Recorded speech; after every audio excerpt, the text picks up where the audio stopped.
All right, so pull up a chair by the fire and I will tell you the story of how Vinyasa Flow Yoga, as we do it today, came to be. It's kind of an interesting story, and I was there for a lot of it. So sit back and here we go.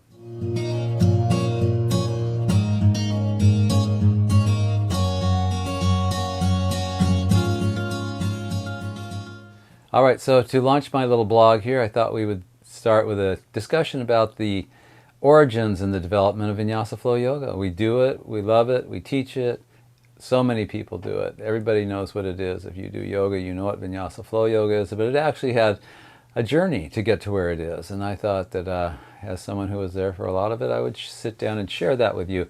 And it's never bad to have a knowledge of the roots of what you're practicing. So it's impossible to get into the origins of Vinyasa Flow Yoga without discussing Ashtanga Yoga.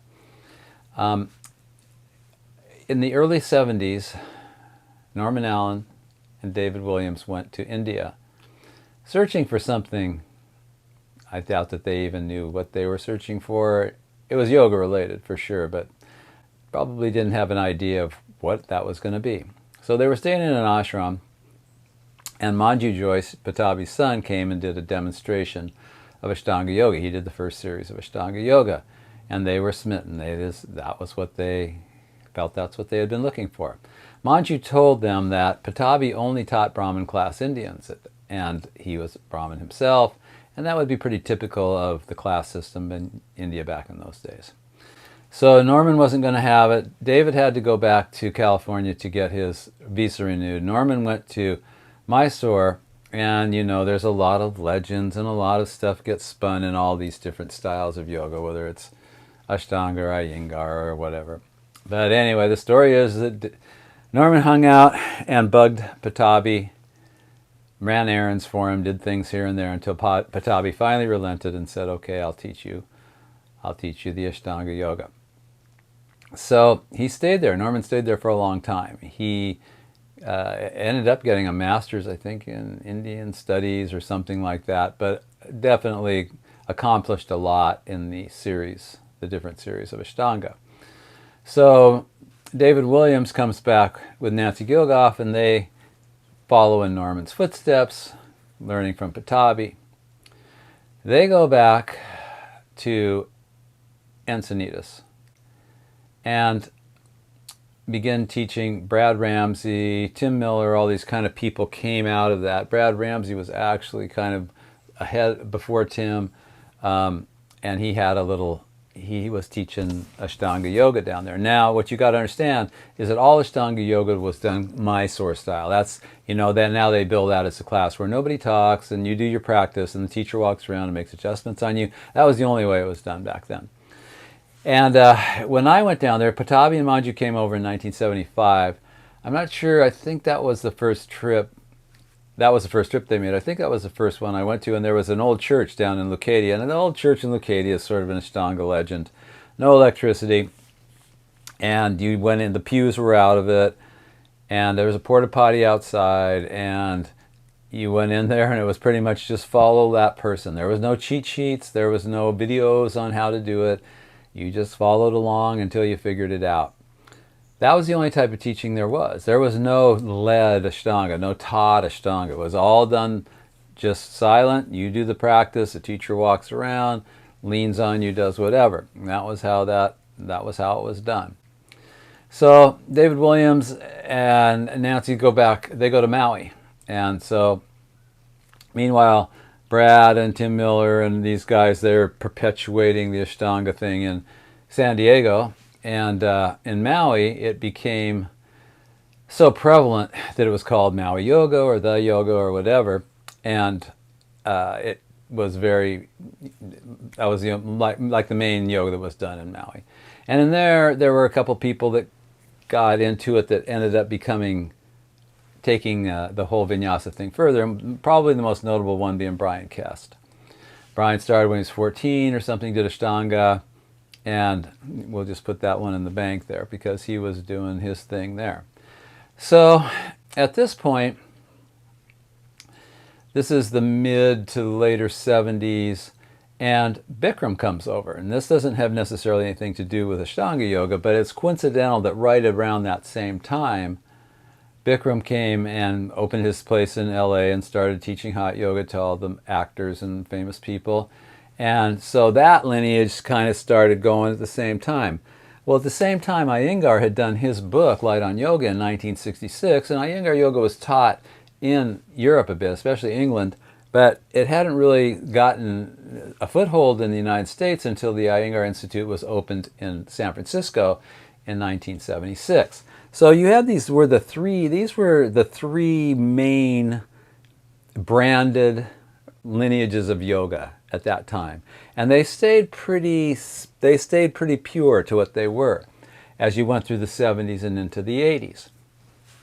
So at this point, coming up into the 80s, Matty Ezrati and Chuck Miller started YogaWorks in 1987.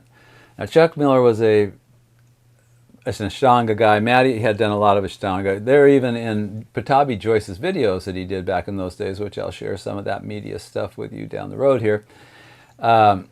They were in his videos because Patabi didn't practice. The first time he came over, when I saw him, he didn't practice. He made adjustments and did that, but he was probably late 50s, but for whatever reason. So these people actually, Matty, Chuck Miller, Richard Freeman, these kind of were in Patabi's videos doing the series, whatever, the one that was being taught. And but Matty, had also some experience with Iyengar type of yoga. Now, the Iyengar yoga is very analytical and very precise in its direction. Ashtanga is the complete opposite. It's very 99% practice, 1% theory. And what's interesting is both Iyengar and Patabi came out of from the same teacher, Krishnamacharya. And it's really interesting because Krishnamacharya was very into making the yoga custom, right? It was very customized to who he was dealing with for whatever reason. And here you got these two lineages that are really completely opposite in terms of fundamental approach. One being very analytical, very prop-oriented, and one being very loosey-goosey, free flow, let it go, right? Do practice and all things will come. That was Patabi's idea.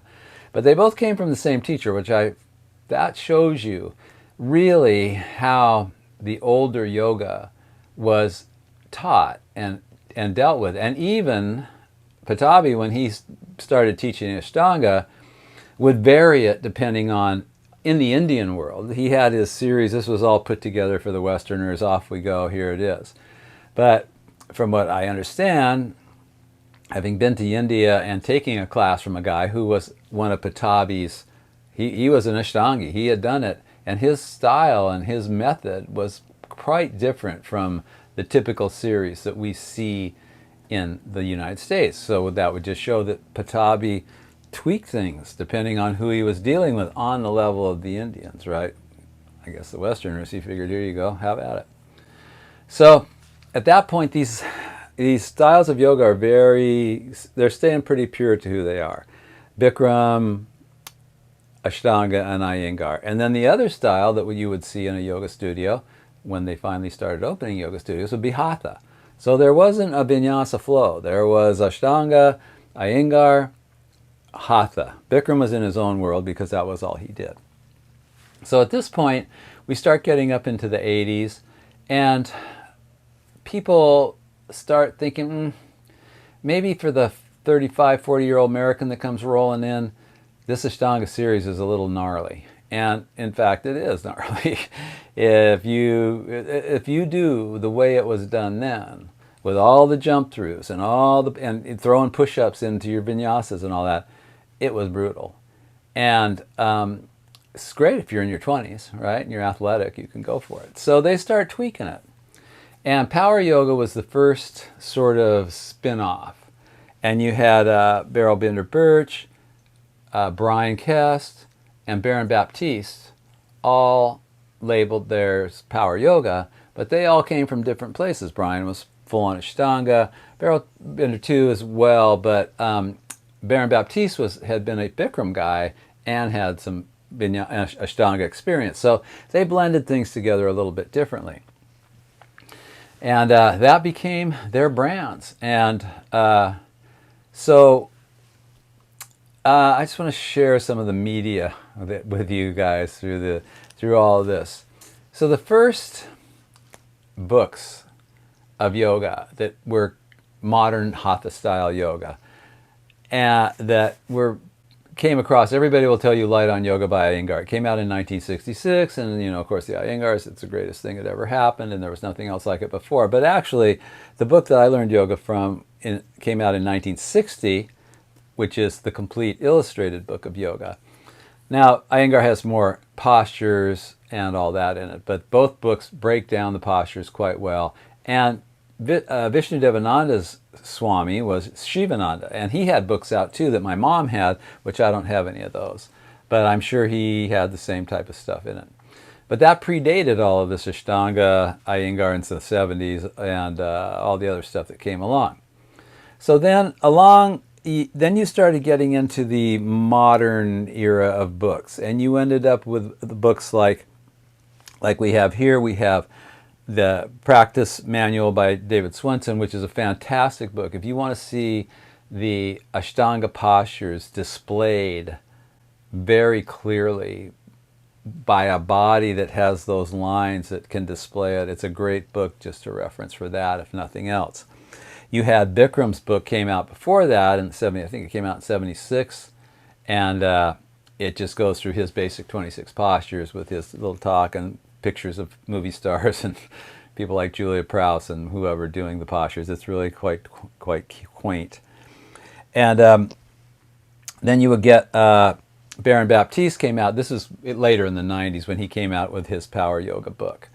So this was the kind of media that was sort of going around. After that, of course, came VHSs, and here's a little display of those. You've got David Swenson, you've got Tim Miller, you've got Patabi leading a group, first series, second series, third series, that type of stuff. When we get into the later, into the 90s and whatnot, you start getting into the visual media. Brian Kest had his little books like this that had a CD. You listen to the CD, you reference the pictures in the books. Shiva Ray had her DVDs, and they actually pretty much dominated the Amazon yoga charts for a long time. Rodney Yee was another one who had a lot of media going back then.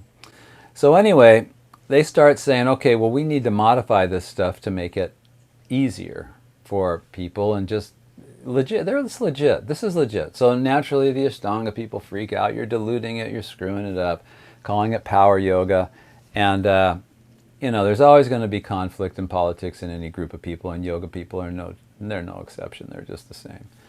So, but anyway, the power yoga flow goes on. Well, the power yoga, from a marketing standpoint, that might not appeal so much to the, who knows? I'm not going to, we'll say Santa Monica housewife or whatever.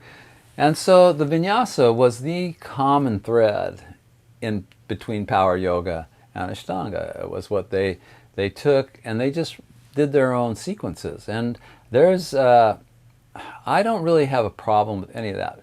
Because if most of these teachers, I have a problem with a teacher who's been teaching for 6 months and just did a 200-hour TT putting together a sequence, because it's probably not going to be great. I don't know, unless they're knocking off somebody else's sequence, and it'll be fine. But the quality of the sequence is what matters. And if you want to string it together with vinyasas and call it Vinyasa Flow, that's fine. So from Power Yoga and this sort of adulterated Ashtanga came Vinyasa Flow Yoga. Or flow, it was called Flow Yoga sometimes, or Vinyasa Yoga or whatever. And it eventually came to the point where it was considered and marketed as Vinyasa Flow Yoga. Now, I'm suspecting a lot of that came from YogaWorks, because what happened was Maddie understood the importance of alignment. And so the YogaWorks system was built around a vinyasa style, but with more attention and focus on alignment and the use of props. So it wasn't as proppy as Iyengar, but it was more disciplined and more led than Ashtanga. And from that, the whole YogaWorks system was built. The whole YogaWorks style of YogaWorks. and it became what they taught in their yoga teacher trainings. But that doesn't mean that they ended up marketing that as YogaWorks yoga after a certain point, because they wanted to differentiate between those of us who came from different lineages, and even though we were doing a vinyasa style of yoga, it was not in the sort of sequence and order and style of the YogaWorks method. And I took the YogaWorks teacher training after I'd already been practicing for 25 years or whatever, 30 years, for that reason, just to get an understanding of the YogaWorks method. And so what we have now is Vinyasa Flow Yoga.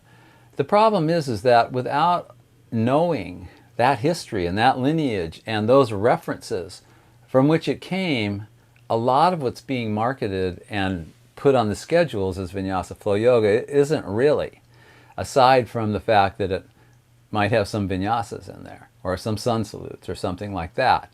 So that's why I kind of thought that it would be worthy and worthwhile for those, especially who teach it, and practitioners as well, to have an understanding of what it is they're doing, where it came from, and to try at least to maintain some semblance of authenticity in terms of maybe the versions of the postures that you do, or the attention to breath. Ashtanga was hugely influenced by the use of the bandhas. You never hear anybody mention bandhas in a yoga class anymore. Every breath, every movement in the Ashtanga series has a specific inhale or exhale, unless you're holding something like a headstand, right? Then it's all Ujjayi breathing. A lot of people teach Vinyasa Flow Yoga don't even know what Ujjayi breathing is. They've heard of it, and so that's why I think it's important to maintain. I teach traditional style yoga, meaning that the versions of the postures that I do, the sequencing is meant to be intelligent, but it's not like I got to have my Ashtanga the way it is, or I got to have my Iyengar the way it is. And that's fine for people who want to sustain and promote those lineages of yoga. Your David Swenson's, your Tim Miller's, those people are doing that as an act of passing it on. So they need to keep it really tight. But as far as the Vinyasa teachers go, they don't need to keep it as tight, but I think that there's a lot of value in keeping honest to the roots of what you're teaching, and not just throwing branded labels out there to market yourself or whatever it is. So I hope you learned a little bit about the source and, some of the things that where this yoga came from, because it's a cool story, and it happened really here. It came from Mysore to Encinitas to Maui, and that's where it all started. And it's a cool thing to be part of. So I hope you enjoyed it. I hope you learned something. I will see you next time. Namaste.